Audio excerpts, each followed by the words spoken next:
It's working. Okay. Yeah. But it's, there we go.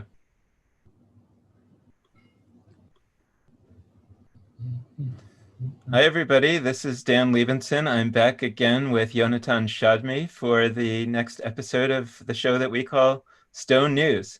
So, Yehonatan, why don't you give us a little bit of an orientation to what we're doing today? Yeah.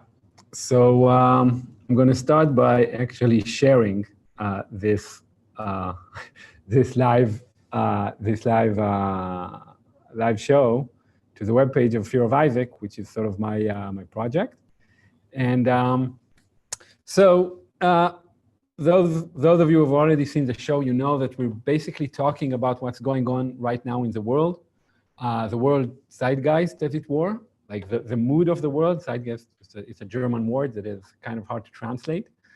So we're talking about the mood of the world in the context of, well, obviously Jewish life, but also sort of spiritual context, I think. And we want to cover a lot of issues today. So let's just kind of briefly review what we're going to talk about. Great. So the issues seem very different at first, but they are all different aspects of the same phenomena, which is the longing, which I believe exists for a deep subconscious infrastructure to guide specifically progressives in this world, Jewish or otherwise. And I believe, like, Jews have, however we define Jews, have an important role to play here, and non-Jews. There's something important going on in the world. So we're going to start with a memo published online titled "Time to Build." And it was published by a guy named Mark Andreessen. I looked up how to say the guy's name. It's Andreessen. And he's like one of the most influential venture capitalists in the world. He was one of the very early investors in the internet. He's the founder of Netscape, which is like the first popular web browser. And Netscape's IPO was like the beginning of the dot-com boom. I think it was in '95. And he published a memo which sort of everyone in the tech world were talking and still are talking about this week, basically calling upon the West to build bridges and build hospitals and educational institutions and build. And to me, this is an example of a very frequent sort of meme or idea in the liberal world. I see this as sort of part of a general thing that's going on that says build, like wake up. Why aren't you/we doing anything? How come we progressive seem to be so passive? And if we're honest, like ineffective in the world? And that'll take us to our second issue, which is Trump's sort of latest coronavirus moves on immigration and otherwise. Trump is a phenomenon, is a spiritual phenomenon. And also the new government in Israel, which in my mind is probably the most corrupt in our short history. We have like 36 cabinet ministries, which is like 10 more than what's needed to run China. And plus there's a whole bunch of new laws aimed at kind of starting to dismantle the current governing system in Israel. So again and again, when it comes to Trump in the US and Netanyahu in Israel, and also sort of even larger sort of political things that are going on, the call is heard from progressives. Our country is being taken over, it's being ruined. Why are we not able to counter it? And it's amazing when you look at a phenomenon, again, Trump and Netanyahu, and there's this frustration. How come we can't sort of handle this guy? And I would call this sentiment in the world sort of passive horror, watching the world supposedly go down in flames. And this is what today's segment is about, basically, about this horror, this seeming paralysis, which in my project I call the fear of Isaac, which is kind of a cosmic mood, which I think is sort of engulfing at least the Western world. And why I believe the way to deal with it is not to immediately build, as Mr. Anderson said, but rather to work on the mental infrastructure that will allow the exact difficulty to seep deeper into us and sort of instruct us towards the correct action. And I'm about to finish, we will finish, inshallah, God willing, with the not with the solution to this, because one of the things that you sort of, I think is quite strong in many spiritual traditions is a sort of aversity to say, here's the solution, but rather a very clear hint from reality as to where the answer should take us, which is a crazy rewilding of urban spaces. From Haifa in Israel to Arizona to Bangkok, wild animals are retaking urban spaces after the quarantined humans stayed home. There are wild boars in Haifa, and I saw the monkeys in Bangkok. Arizona, I think, what was it? Like a weird looking animal. But anyway, this rewilding is a kind of a very fleshy, very concrete metaphor of the unconscious. Like animals are the animal world are a very ancient symbol of the unconscious. And the unconscious is invading the conscious human mind, and it's invading our cities, like the height of our civilization, instructing us quite clearly, to my mind, to pay more attention to our unconscious. So that's the plan. Okay. I'm looking at the time. That's ambitious. So let's go. You know what? One thing that I just want to comment. I mean, maybe this is part of where you want to take us, but as you were talking about Mark Andreessen saying we should build, and you're saying that we should do this kind of internal work. It occurred to me that at least Judaism and Christianity, I'm less sure that this is right to say about Islam, and I'm not as sure about other religions, but it feels like they were generally in their creative moments, in the times when they were either created or recreated, the people who were doing it were not prosperous. They were people who were not really in control. They were actually often the kind of victims or at the mercy of larger powers. And so it wasn't really an option to say, oh, can we build? Should we be building? It's like, we're just these little people here in the mountains, and the Romans are doing all this. It's like, you know, and so I think actually the challenge in part is, how do we, as let's say more prosperous people or societies, how do we handle a time of basically, I guess it's how should the Romans have acted when their society was crashing down? You know, how would you know, and we know what they did. We know that they were against those movements, but anyway. Yeah. So in response to that, I want to share an experience, and I want to say that this is how I used to think about us as the Romans. And I think it's perhaps clearer in Israel than it is in the US, but there's an interesting parallel, because I think it's happening, that we are no longer the Romans. Because, you know, I'm right now, I'm in Bnei Brak. It's the most ultra-Orthodox, like one of the most ultra-Orthodox cities in Israel. And it's next to Tel Aviv. I live in Ramat Gan, I work in Bnei Brak, and I visit Tel Aviv very often. And all of those places in the last weeks were there was a lot of police presence because of the quarantine. And I had the chance to sort of compare the attitudes of police at those different places. And what I found was that although Bnei Brak is the hardest hit by far by the coronavirus, the police were the most lenient there. And they were the toughest in Tel Aviv. And it kind of surprised me, because I'm used to my sort of white privilege, right? I'm a white man, I'm a Jew in Israel, I'm fairly prosperous, I'm supposed to be at the top of the pyramid. But I think the cops understand power dynamics better than many academics. And sort of the worst treatment that I got was in Tel Aviv, because our small part of the population, which is, you know, lefties, progressives, mostly Tel Aviv based, mostly Ashkenazi, we are no longer in control, I think. And we haven't been in control for a while now. And you could say, look, that's part of democracy, right? Because we weren't able to, like, the Israeli public doesn't like our ideas anymore. And I think to an extent that may be true in the US as well. Maybe it's still harder to feel. We still have our privileges. We still have our money. We still have our education. And we still have the way that we look. But I'm not really arguing it. I'm just sort of putting it out so that it's possible that the way that I look with this Hawaiian shirt is not as attractive as it used to be compared to someone, you know, to an ultra-Orthodox man. So that's a possibility I'm putting out there. Yeah.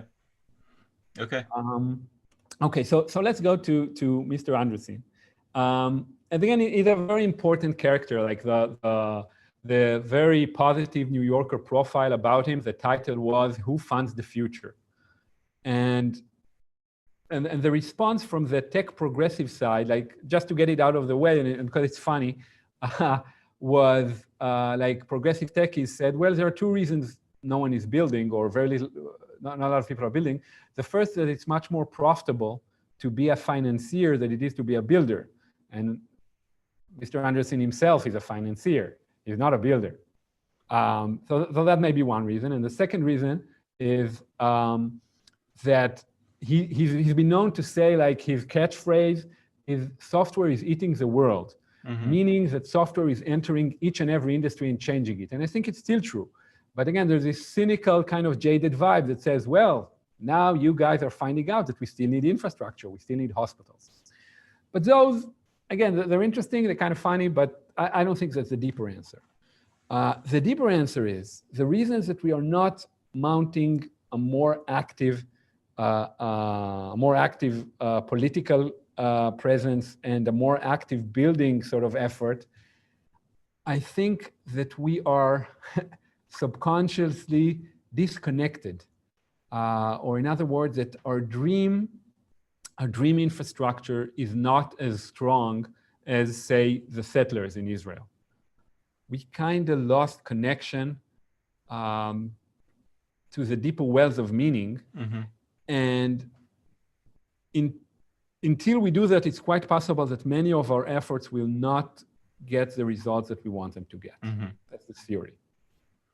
Yeah, I mean so that strikes me as correct, in the sense that I've been saying for a long time that I think that, I mean, I've been thinking about it more before this situation in the realm of, let's say, political questions in Israel. I think we may have even talked about this briefly. I felt, and I feel that it would be that the left in Israel would be much more powerful in its persuasive ability and other ways if it were speaking in a language of dreams of any kind. I mean, I've been saying that it was a language of Jewish dreams, you know, like if we could sort of talk about the aspirations of the prophets or whatever, and really talk about that in a deep way, in a way that people really felt deeply, or even, I mean, maybe even more powerfully, to speak in the language of, like, yes, we also have a dream for these particular lands. Like, we do care about these lands, but we also care about other things, and we have to make painful and difficult choices, as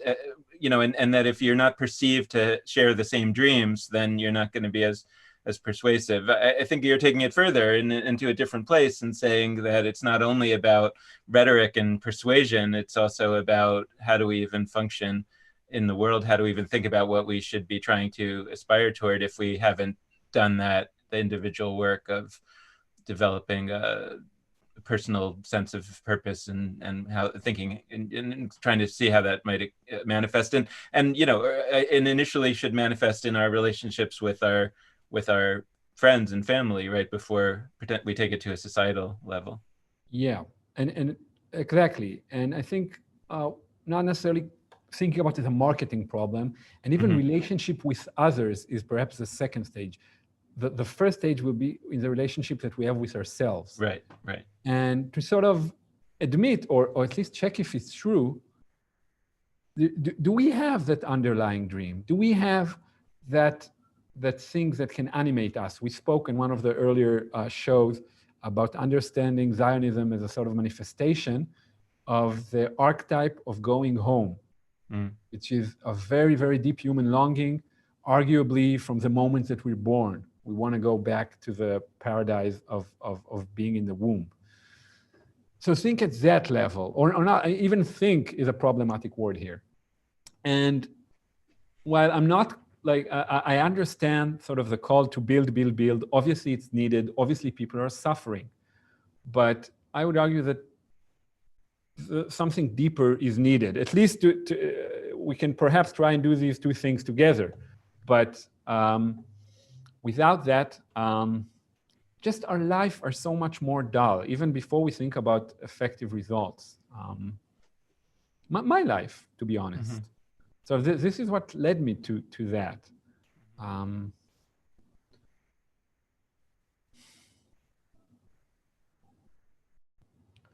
Because I think you want your speech and you want your actions in the world to be as like a direct manifestation as possible of what's going on inside you.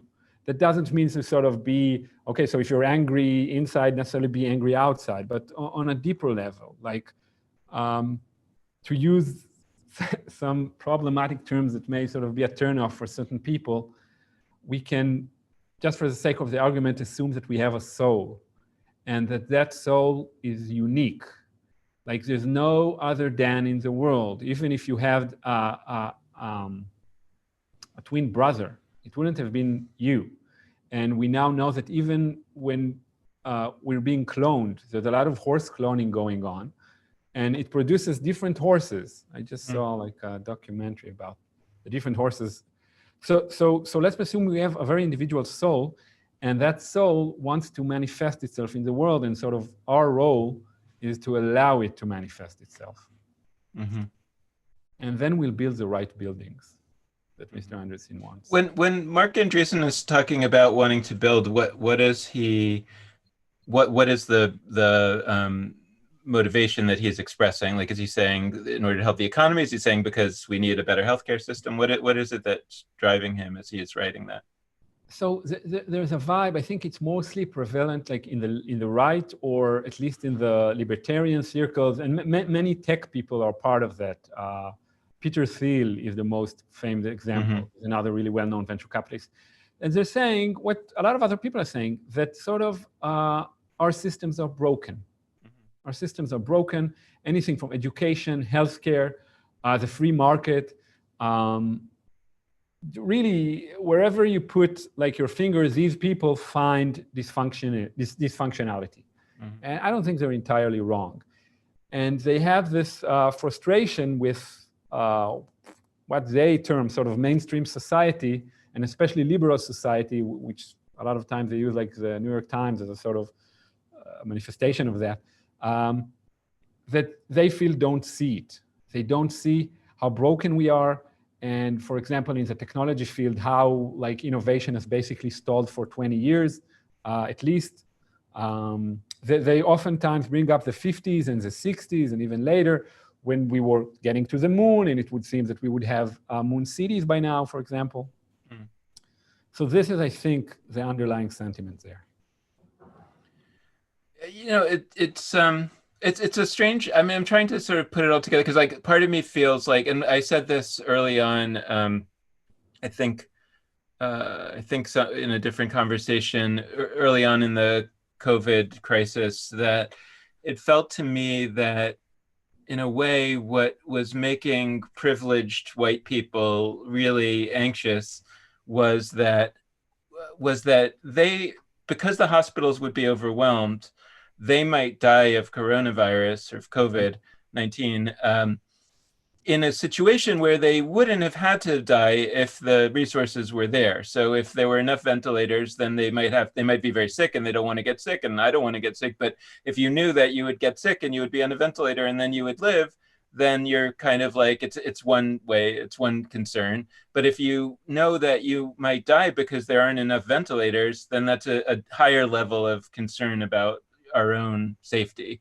And what I said in response to that was that, well, maybe this will give those folks more empathy for the people for whom that was already true before coronavirus, in the sense that the healthcare system said, we don't have a bed for you because you can't pay, you know, and the question about the build, like where I have sympathy for something like that is if the venture capitalists, you know, get to a position where they say, look, I mean, it was fun for the last 20, 30 years to accumulate all this wealth, but now I'm starting to understand why that idea does have its limitations, and why, you know, actually we have been draining this wealth from society, and now somehow we have to put it back in. That to me would feel like a good thing, you know. That's why I'm sort of asking about the motivation. Not that solves. I mean, I know that that's not getting to what you're trying to raise here, but I mean, just saying, sure.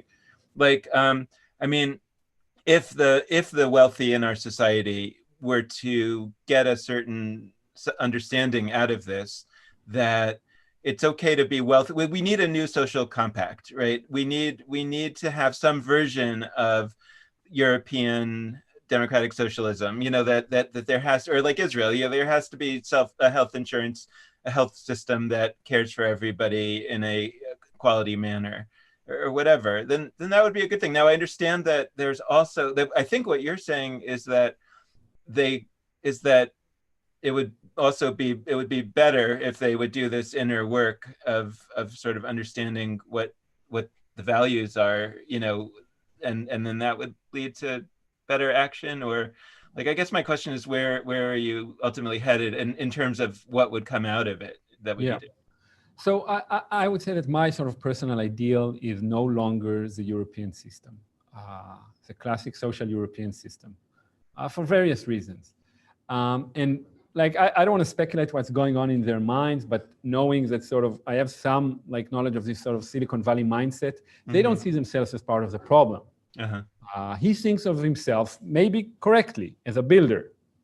And they are continuously, and this is something that they share with Trump, I think, they are continuously frustrated with what they call liberal elites or progressive elites. And like, I don't know if that's a good rabbit hole to go, because then I'm not that interested necessarily in them, but sort of in us, whatever that us may be. And this also has to do with a spiritual project, which is always, some would say in a narcissistic way, but always brings you back to yourself. And I always say that the issue is yourself, and whatever you're seeing in the world, much like in a dream, if you had a dream about Mr. Anderson, then what's interesting is not Mr. Anderson. What's interesting is what do they do for you inside. So they have their own sort of complicated way that they see the world.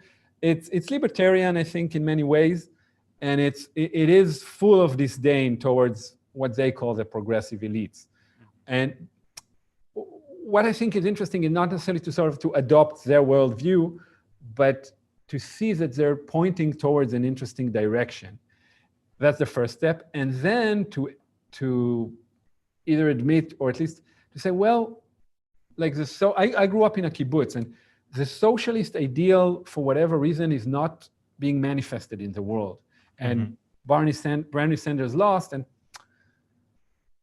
it seems to me like a chance for us to sort of to go deeper. For me, we're like if we can be a little bit more enlightened, we'll be like Jonah.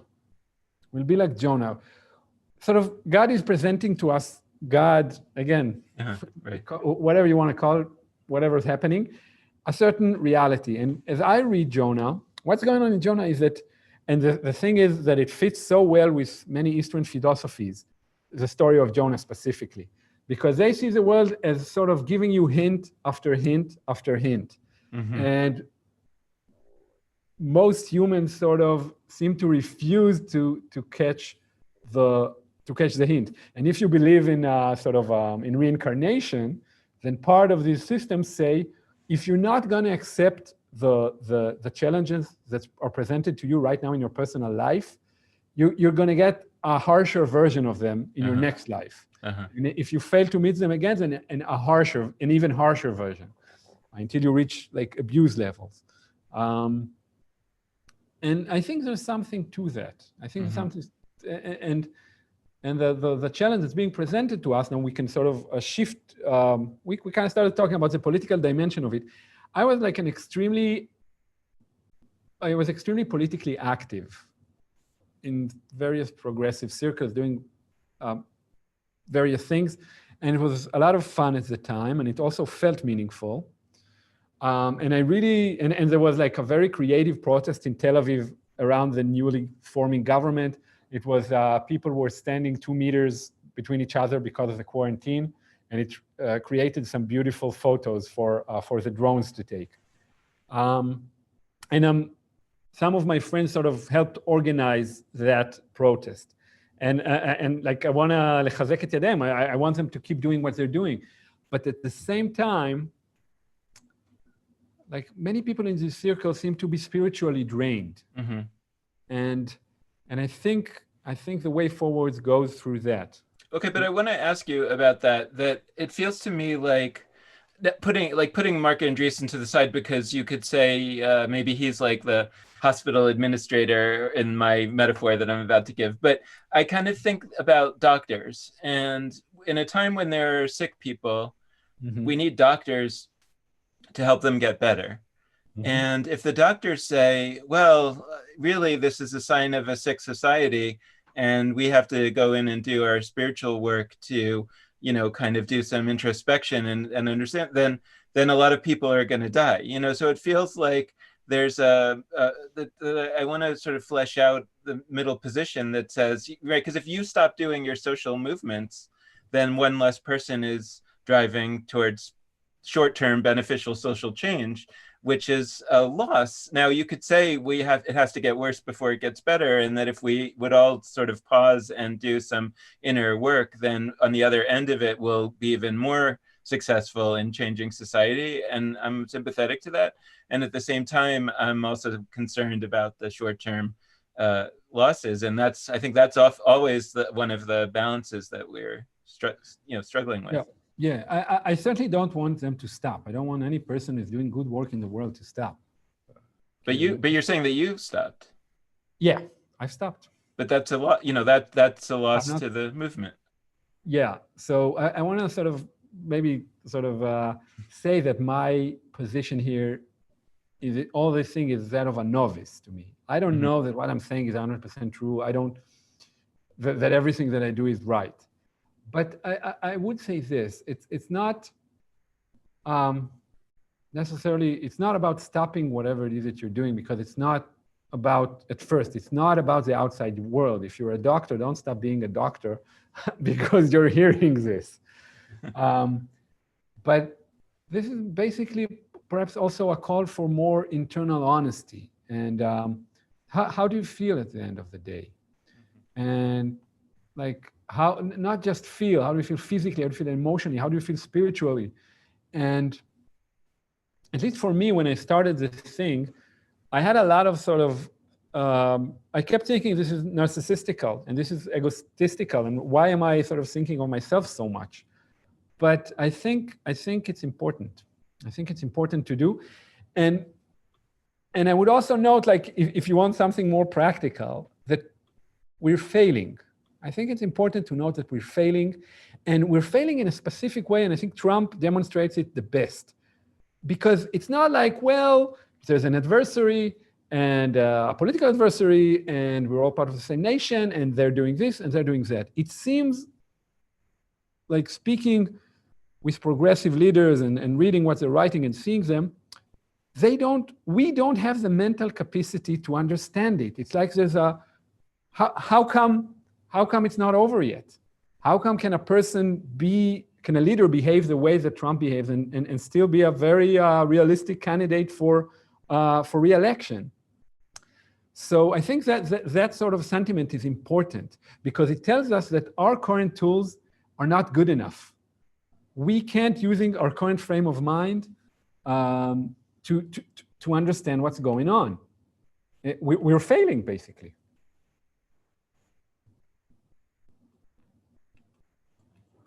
Sorry, I was muted. I agree. I think that, but let's talk. So let's maybe talk some about the political as well, because I think that this is what I'm trying to struggle with is an understanding that both are true, and and ultimately a question is what to do. And by the way, I would also like put out there something that actually we've been talking about for many years now, in terms of what it is that we're trying to do in terms of reimagining Judaism. I mean, this is what we've been trying to talk about in Judaism Unbound, and we've been saying that most Jews today are living on the higher end of Maslow's hierarchy of needs. And those are the people who have the leisure to be able to say, my life is dull. What is the meaning of my life? If you're really struggling to survive, then people are generally, they may also feel like their life is dull, but they're not spending a ton of time on that question because they don't have the time. what's interesting is that I feel like this situation has now put us in a combination of two places. On the one hand, in a way, it's driven us all down lower on Maslow's hierarchy of needs, because we have these survival level needs that we're now dealing with, and that are now. But what's interesting is that the survival level needs are not about yet. I mean, the economy is not doing well, so we'll see how people start doing economically. But I feel like a lot of people are still have the economic means to make it through, but now they're stuck in their homes. So in a way, they actually have more time to ponder the deep questions and the meaning of life level questions, because the way that they're protecting their safety is by staying at home. So it's a strange situation where I'm also kind of struggling to figure out, like, what is the task, what am I trying to do, and like, you ask how do you feel at the end of the day. I mean, I feel a combination of energized and wondering if I'm doing the right thing, because here there's health crisis. I mean, I went to medical school at an earlier point in my life, and I'm not a doctor. I didn't finish. I took a leave of absence, which I'm still on. And I sort of think, like, maybe I should have been a doctor.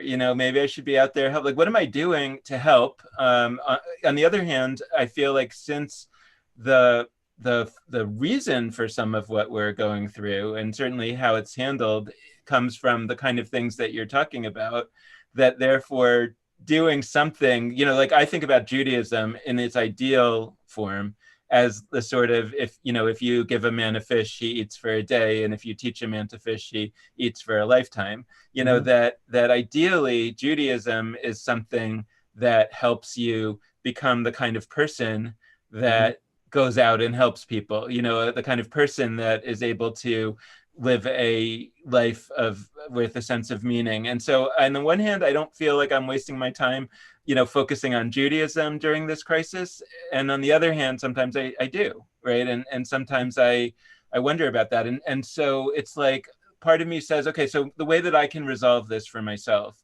is to say, this is sort of what I'm good at and what I love. And so, so if I can do this and be helpful to people, I'm probably doing more good overall than if I was out there doing some small task that I probably wasn't very good at, that was doing a little bit more direct help, but that was ultimately not really being leveraged. But if everybody did what I'm doing, if everybody focused mostly on Judaism and not on, public health, then it wouldn't be good for society. So how do we sort of resolve those tensions? And that's what I'm struggling with. And any time that when you talk about that we should do more inner work, I 100% agree. And I worry that if we're all doing inner work, then Trump is going to be reelected, because the people who are voting for him are not doing the inner work, and they're out there voting. Not that we shouldn't vote, of course, but I know you're not saying that, but I'm just saying, but like campaigning and buying. I mean, one of the really interesting things that I once read about politics, I think it was in George Lakoff's book, Don't Think of an Elephant, but it could have been somewhere else, was that Republicans, when they have an extra dollar, Democrats, when they have like an extra dollar in their pocket, they give it to a poor person. Republicans, when they have an extra dollar in their pocket, give it to a think tank. And ultimately, I was thinking church. Well, okay. Well, maybe right, but that ultimately, his point was that Democrats, by having this impulse to help people in need in the moment, are actually losing the long game. By not investing in the things that really move society over the long term. And I mean, I just was talking by analogy that I worry that there's like about those most inclined to do inner work are also probably in many cases those inclined to work for progressive change in society. And does one come at the expense of the other in the short term? In the long term, I understand what you're saying, that in the long term it would be better, because we're operating from a place of purpose and mission. And also, they say, a time to be a doctor, a time to throw stones, and a time to, how do you say it in English? Lechanes avanim. That whole... a time to gather stones, yeah. Gather stones, yeah. So... Is that in the song? The answer is obviously dynamic. What's that? I was starting to sing the song, to everything, turn, Oh. turn, turn. Yeah. To everything. No. Okay. Yeah, You can't really sing on Zoom together. That's the problem. Yeah, and I can't really sing, period, but that doesn't stop me. Anyway, so I think like one answer to that question, and I really like emphasize, like I can see where you're coming with this, is an old Hasidic story. And that goes back again to the idea that we have a soul. And then it says that when you die, God is not going to ask you, how come you weren't more like Moses? Like, look at this guy. How aren't you more like him? He's going to ask you, how come you weren't more like Dan? Right. Which, taken seriously, what this story leads me to is kind of humility. We don't know, and again, I'm going to say something problematic, but we don't fully know the good. We don't fully understand this world, and we can never fully understand it, to my mind. And you don't know, like, what God wants of you. Why were you put here? It's really, really hard to find out. And to me, that's but that's a question to ask. Not like what's needed to be done, that's a joke in English, but what does done need to do? Those are two very, very different things. And this is something where I'm actually like a more conservative than a progressive. It's like in the classic political philosophy, conservatives are saying, look, let's be sort of more cautious because we don't fully understand the outcomes in the world. And to me, this is like maybe a bit more of a religious position. And something that I would define like very and I still do kind of find problematic ideologically a few years ago. But maybe just one story to illustrate it. It's I just want to say thank you to whoever on Facebook sent the How Judaism Handled Epidemics Down the Ages story in Haaretz, because this relates to this. This relates to that and to the book of Zohar. So there's a story in astronomy circles. I heard it in a speech by Neil deGrasse Tyson, the astronomer, but I think he heard it somewhere else. I don't know the source. That says, you can't take like a gorilla and teach it the fundamentals of space travel or the fundamentals of short selling in the stock market. The mind of the gorilla even if you take the brightest gorilla with the best teaching methods, the gorilla cannot get it. It's just not relevant to her, as our ultra-Orthodox sisters and brothers say. זה לא שייך. And a gorilla just can't get it. So what that means for humans, or you can't teach a cat the agriculture. They don't have the mental capacity for it. So what this means for humans are two options, and both of them to me are very, very exciting and deep. The first is that the cosmos is built just for humans. Humans can understand the cosmos completely. Gorillas can't, but humans can, because somehow the cosmos was built in a way that we humans are the only animals that can get it, which would be very wild. The other option, which seems more likely to be, is that we are limited in our understanding of this world, just like the gorilla is. And we can imagine an alien coming here and trying to explain something to us. And he's going to say, give me your brightest person. And we're going to give him the brightest person, the alien. And he's going to try to teach that brightest person, and it's not going to work. So to me, again, this leads to humility and saying we don't know the good as well as we think we know it, at least in progressive circles. Yeah, I mean, I agree with that too, and I think it's a struggle, and that's where I just, I think it's a good struggle. I think maybe that's your point, that we should be struggling. We should not. We should at least make sure that we're thinking deeply enough about these things, and not only thinking and experiencing deeply enough that we are asking those questions, as opposed to going through life with assuming that we know, which, not to cast aspersions, but it may be that Silicon Valley people that have been very successful develop a sense that they know that their gut is always right, and that they know the right things to do, and you wonder how much the what. Sorry, I was just saying that there's a funny Twitter account called Venture Capitalists Congratulating Themselves, where they quote these kind of people. But sorry, go on. No, so like, so in that sense, it's of course the case that the world would be better if even those who have been successful, in the past would not assume that that means, I mean, right? There's an assumption, I guess, that if you take the approach that says, hey, look, I've been so successful on the stock market, I've been so successful at predicting technology that apparently my gut is so aligned with the universe that I must have a complete understanding, even if it's not conscious. I mean, I don't know. I don't necessarily know how I know these things, but but it seems like I'm always right. So there is a Tower of Babel dimension of that, where you say, well, that is hubris to a serious degree, because that person. I mean, look. Donald Trump is almost the Twitter account comedy version of this, right? I mean, Donald Trump is a person who, in most elements of his life, has actually failed all the time. But somehow in his mind, he thinks he's like Mark Andreessen, where he's succeeded all the time. And he's absolutely convinced that, like when he was talking about chloroquine and hydrochloroquine to treat COVID, they said, well, but there no studies show that this works, and there's a lot of doubt that it works. And he says, like, well, I have a good feeling about it. You'll see.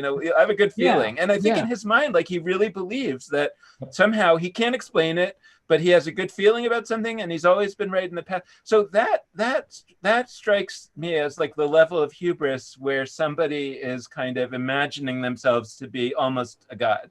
Like they're not the God, the creator, because they're not claiming that they created the world, but they're sort of a god in the sense that they have some uncanny understanding of the world. And I think that, it would be interesting to just like you're saying, like to say, well, like, what would it look like? It's probably an ape, that thinks that in the ape world, like that kind of goes around the silverback, that kind of goes around and is sure that he understands everything there is to understand. And like he does in a certain, what? Yeah, he understands space travel, that gorilla. Yeah, he understands on a certain level. For his society, he understands quite well. But that's very different from if a new situation arises that I haven't dealt with before. That somehow that's going to. So it's likely that I understand it so well that everybody should follow me. Like the lack of humility there is extreme. And the question is, what would an alternative, what would somebody be like who had done that inner work? How would that person be different?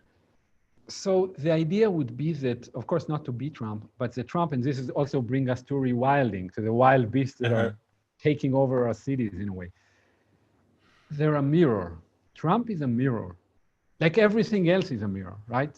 Trump is here to show us our deficits, our inability to do those things that he does. And he's so good at them that despite what seems to be like complete incompetence in everything, he still remains popular. He's still, because he's so connected to the forces that you just described. He's so able, for example, the way that you said it, you said in his mind, he thinks he's really successful. See, you can see how important the mind is, how important, not just for confidence, and I'm not sure he's a confident person, but on a deeper level. To me, that's what he's pointing us, and that's what those animals are pointing us at. And again, we return to Borjas and that the reality is bad literature. Reality keeps throwing these mirrors at us. And we can choose to fight them, or we can choose to say, well, Donald Trump showed up in our collective dream for a reason. And that's to show us something that sort of the collective subconscious is yearning for. And I agree, it's a dangerous road. It's something that should sort of not be taken lightly, but should certainly be taken from my perspective. So when you think about, so like, I mean, so what is, when you think about these things, I mean, when you think about the rewilding of the cities, for example, I guess my question is sort of where do we take these ideas? Maybe I shouldn't start there. Maybe it's better to travel this road some and not worry about that. I worry about it, right? Meaning that I kind of I mean, look, this is part of why I'm so interested in the idea of disruptive innovation, because my basic what I've learned from the literature of disruptive innovation, Clayton Christensen, The Innovator's Dilemma, is that sometimes an industry or a company is kind of too locked into a certain set of beliefs about the world that they can't really change. They might be able to, and there are ways that they could, if they get a certain recognition, there are ways that they could. And one of the things that he talks about is that you kind of incubate your successor. And by the way, that is very similar. He doesn't make this connection as far as I can remember, but it's very similar to the way that we reproduce as humans, meaning that we know that the way that we're going to carry on is to incubate, literally, this little thing that turns into, first it's a fetus and then it's a baby, and for a very long time it's inferior in the sense that it doesn't contribute to the world in the way that an adult does, but we sort of know that this baby is going to grow up to be our successor in life, and that we're going to actually feel a sense of accomplishment if at the end of 80, 90, 100 years we die, and this baby has now a established adult that's different from us, but maybe even more successful in many ways. And we sort of see that as a parent as a sign of success. Whereas as a society, you can't even imagine that. What do you mean our society is going to die? And then what? The world is going to, and you were talking, I think, last week about the, what might replace democracy. And that was really hard for me to even wrap my head around, because what could? I mean, isn't it the worst system in the world except for all the others? What could possibly be better?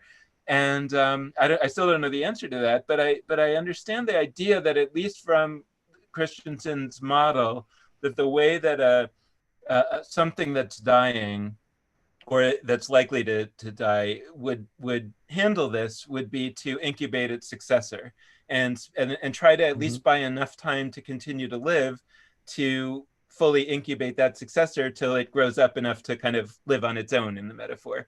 And so what I'm wondering about is how does that work on a societal level? Like on a business level, you're like, okay, so what? So Disney won't exist in 50 years, but Pixar will take over for, and do everything that Disney used to, and maybe even Disney will buy Pixar and give them the name, and then it'll all be, everybody thought that Disney lived forever, even though it didn't, right? That's actually, that actually is the story of Disney. That's what's happening, right? But in the world of society, you're kind of like, well, what would it look like for the Western society to fall apart, and to die, and to, and the rewilding. I'm thinking about the rewilding. Also, I think we've talked about this again. I'm thinking about Isaac Asimov's Foundation trilogy a lot. And the premise of the Foundation trilogy is that the empire, the galactic empire, is crumbling and will definitely fall apart. And if it falls apart, there'll be 20,000 years of misery, I think. And this guy has an idea about how to make it only 1,000 years of misery. And and it's kind of like, is that our situation? That the best that we can hope for is a time of terrible tribulation, but maybe we can make it shorter. And by the way, then that goes back to where I was at the beginning of this conversation, and saying, well, maybe that is a little bit the story of Judaism and Christianity, in the sense that they were these religions, cultures, wisdom traditions that were actually incubated in the backwaters of these empires, and that actually and that maybe in a way had the luxury to do that inner work, because they weren't in charge of anything, and they weren't prosperous, and somehow that because they did that inner work at a time when they were not prosperous, that at a certain point they had built something so impressive that it was then sort of later adopted by larger societies, and was able perhaps to do good in those societies, perhaps also not good, but I don't know. That's where I'm like grappling with some of the ideas that you're putting out here, which I essentially affirm, and then I kind of wonder, like, well, what are the implications of affirming them? Yeah, so that's a huge question. we can just sort of maybe really briefly talk about that, and then maybe next time try to go deeper into that. But generally, the good news is that this is what one of the central themes of mythology. This is what human beings have dealt with. And the way that they've dealt with it, and like you said, birth is all about death. Okay, I call it, when I sort of look into prehistoric mythologies, the tomb is the womb, and vice versa. And the way that worked in more modern societies that did have writing and we know about them, is the way of the dying God, which is a very, very, very old tradition. Way, like, of course, the ultimate manifestation of it in our world is Jesus. But way before Jesus' time, this was a central theme of many mythologies, the dying God. And the God, for us, when we say God, one of the meanings is like our highest value.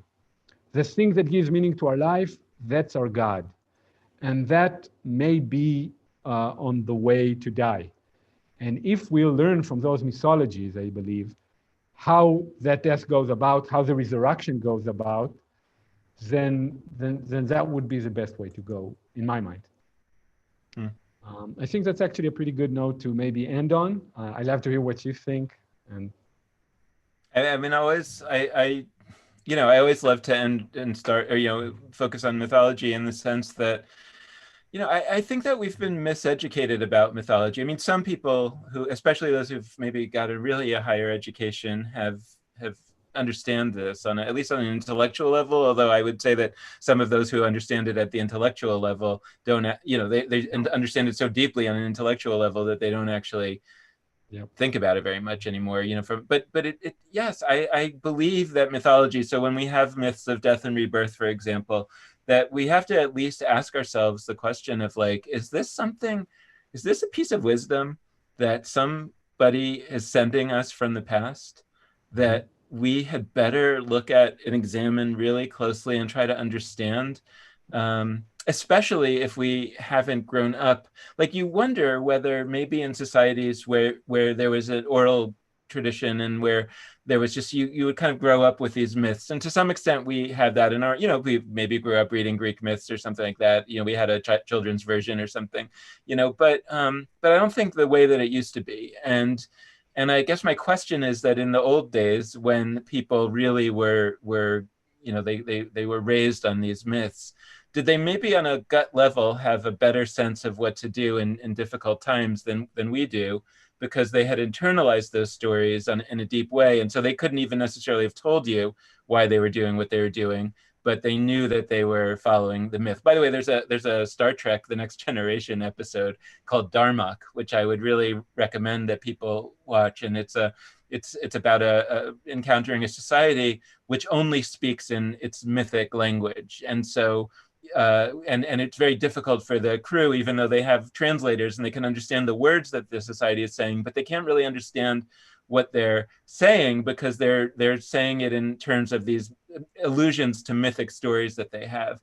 And I always loved that episode from a Jewish standpoint, because I thought that was a lot of the ways that insider Jews tend to talk. They sort of talk, oh, this is just like Abraham and Sarah. Like, I don't know what you're talking about. I don't know that story, right? But the deep point is that, well, in the show, if they could say this is, Darmok and Jalad at Tanagra, that was one of the things that meant that two friends have to, bind together against a common enemy in order to, defeat the enemy and find the bonds of love between them. And so instead of saying all that and making it kind of overly intellectual, they would sort of make an allusion to the story. And I wonder if like that in some way represents an earlier form of human society, where we used to do that more than we do. And now it feels that even to use metaphors, we use metaphor less than we used to. I think we've become, maybe in the post-Enlightenment world, a very, very heady, very mind-focused society, and it seems so functional. It seems so good that seems, where we talk about that as progress, and yet I wonder if we have lost access to some deep human wisdom, and what would it look like to have a world in which that mythology, whether it's the old myths or even talking about new myths, would be more central, and I wonder whether there would be ways of that we would face conflicts, face challenges in the world more successfully with if we had access to that better. That would be something I'd love to discuss with you. That's beautiful. Let's discuss it next time. All right. All right. See you next time.